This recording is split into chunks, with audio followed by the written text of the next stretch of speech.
யுனெஸ்கோவின் பாரம்பரிய கலாச்சார பட்டியலில் இந்தியாவின் தீபாவளி பண்டிகை இடம்பெற்றிருப்பது குறித்து மக்கள் குரல் பகுதியில் தூத்துக்குடி மாவட்டம் ஸ்ரீவைகுண்டம் பகுதி மக்கள் தெரிவித்த கருத்துக்களை தற்போது பார்க்கலாம்.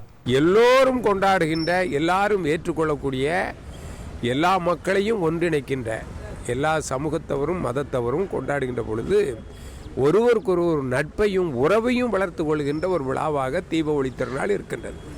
இந்த ஒரு நிகழ்வுக்கு எடுத்துக்காட்டு சகோதரத்துவம், சமத்துவம், நல்ல ஒரு ஒற்றுமையை உருவாக்குகின்ற ஒரு விழா தீபாவளி திருவிழா. இந்தியாவினுடைய பாரம்பரியமிக்க இந்த தீப ஒளி திருநாளை இணைத்தது, சேர்த்தது, உலகமெங்கும் அறிவித்தது மிகுந்த மகிழ்ச்சி அளிக்கிறது.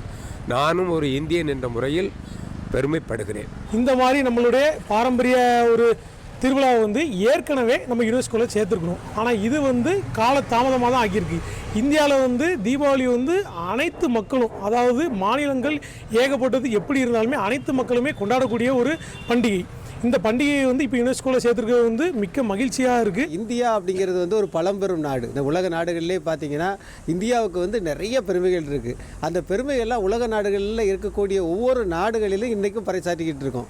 சொல்லப்போனால் வெளிநாட்டில் வாழக்கூடிய இந்தியர்கள் தங்களுடைய பாரம்பரியங்களையும் தங்களுடைய பண்பாடுகளையும் கொண்டு போய் அங்கே கொண்டாடிக்கிட்டு இருக்கிறாங்க. மக்கள் குரல் பகுதியில் தூத்துக்குடி மாவட்டம் ஸ்ரீவைகுண்டம் பகுதி மக்கள் தெரிவித்த கருத்துக்களை நாம் பார்த்தோம்.